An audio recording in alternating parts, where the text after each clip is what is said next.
Pernah gak sih kamu dengar kalimat kayak gini? Mama udah mati-matian besarin kamu, sekarang kamu gak mau bantu mama. Atau mungkin kamu tega banget sama orang tua sendiri, kamu gak ingat siapa yang dulu ngasih makan kamu. Kalimat-kalimat yang terdengar penuh kasih, penuh pengorbanan. Tapi kalau kita telisik lebih dalam, sebenarnya ada yang gak sehat di sana. Itu adalah salah satu bentuk sikap manipulatif dalam keluarga. Masalahnya, banyak dari kita yang gak sadar kalau sedang dimanipulasi. Karena biasanya yang melakukan itu adalah orang-orang terdekat. Dan yang lebih bikin rumit, mereka melakukannya dengan dalih kasih sayang atau pengorbanan.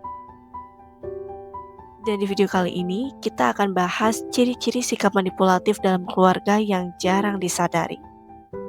Tujuannya bukan untuk menyalahkan keluarga, tapi biar kita bisa lebih peka, lebih sehat secara emosional, dan tahu cara menempatkan diri. Yang pertama, menggunakan rasa bersalah sebagai senjata. Contoh kalimatnya beragam, seperti, kalau kamu benar-benar sayang sama mama, kamu pasti nurut. Kalau kamu anak baik, kamu gak bakal bikin papa kecewa. Di sini, kasih sayang dijadikan alat ukur kepatuhan. Jadi, kalau kita nolak atau punya pilihan berbeda, kita langsung dicap sebagai anak yang durhaka. Manipulasi ini bikin kita bingung antara mana yang benar sama mana yang bikin orang tua bahagia. Akibatnya, kita terbiasa hidup dengan rasa bersalah, bahkan ketika kita nggak salah sekalipun. Yang kedua, pengorbanan yang dijadikan alat tukar. Bentuk manipulasi yang paling umum adalah mengungkit-ungkit pengorbanan. Misalnya, mama dulu rela nggak beli baju baru demi bayar sekolah kamu.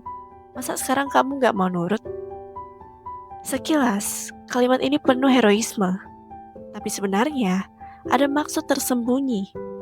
Mereka ingin kita tunduk, bukan karena logikanya masuk akal, tapi karena kita merasa berhutang budi. Padahal, pengorbanan orang tua itu nyata. Tapi ketika pengorbanan itu terus diungkit untuk menekan anak, itulah yang bikin hubungan jadi nggak sehat. Lalu, ciri yang ketiga, yaitu menyamarkan kontrol dengan dalih kasih sayang. Pernah nggak dengar kalimat, papa larang kamu keluar malam itu semua demi kebaikan kamu? Atau, mama yang paling tahu apa yang terbaik buat kamu? Kalau alasannya memang logis, tentu itu wajar.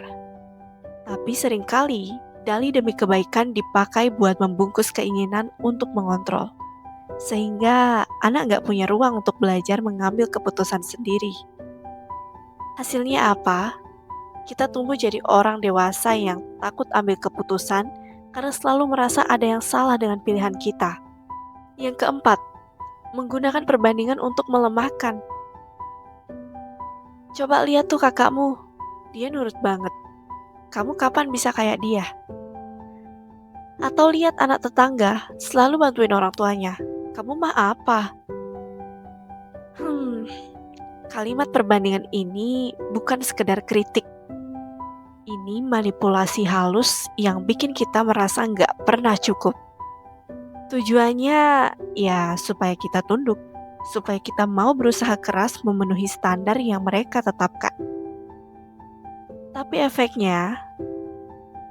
jangka panjangnya kita jadi gampang minder, gampang insecure, dan merasa nilai diri kita hanya bergantung pada validasi orang lain. Ciri selanjutnya yang kelima, memutarbalikkan fakta atau gaslighting. Contoh yang sering muncul adalah, kamu terlalu sensitif, mama cuma bercanda kok. Papa gak pernah bilang kayak gitu, kamu aja yang ngada-ngada. Ini bisa disebut gaslighting. Manipulasi yang bikin kita meragukan ingatan, perasaan, bahkan kewarasan kita sendiri. Lama-lama kita bingung, apa aku yang salah? Apa aku lebay? Padahal sebenarnya kita sedang jadi korban permainan psikologis. Lalu yang keenam, menggunakan diam sebagai hukuman. Gak selalu dengan kata-kata, manipulasi juga bisa lewat sikap diam. Misalnya ketika kita gak nurut, orang tua tiba-tiba cuek, gak mau bicara, atau memberi tatapan sinis berhari-hari.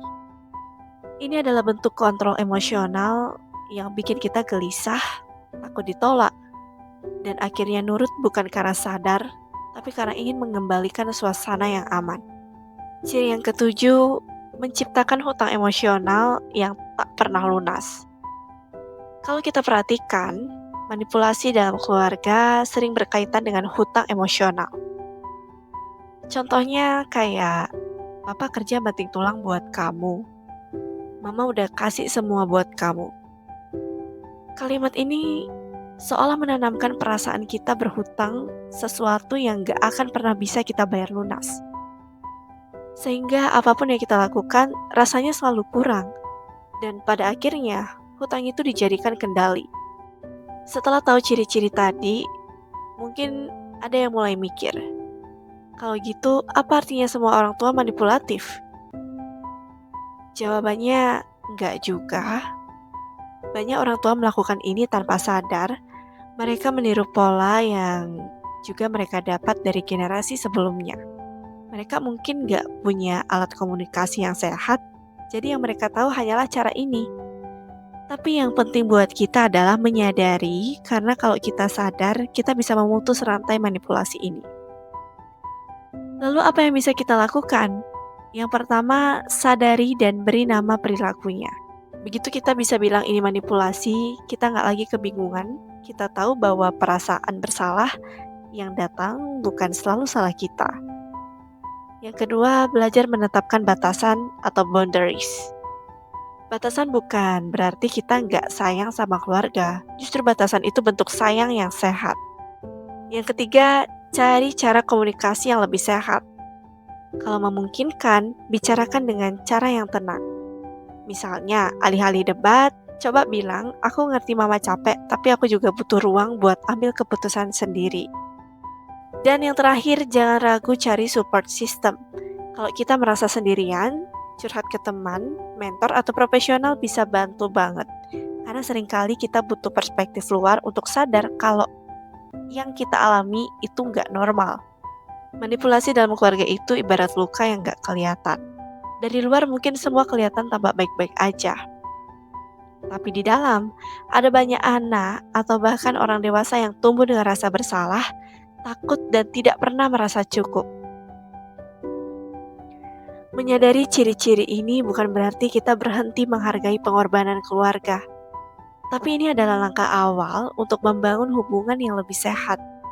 Di mana kasih sayang itu bukan dipakai buat mengendalikan, melainkan buat saling mendukung. Karena keluarga seharusnya jadi tempat pulang, bukan tempat kita merasa terpenjara. Anyway, kalau video ini relate, jangan lupa like, share, dan subscribe untuk konten reflektif lainnya.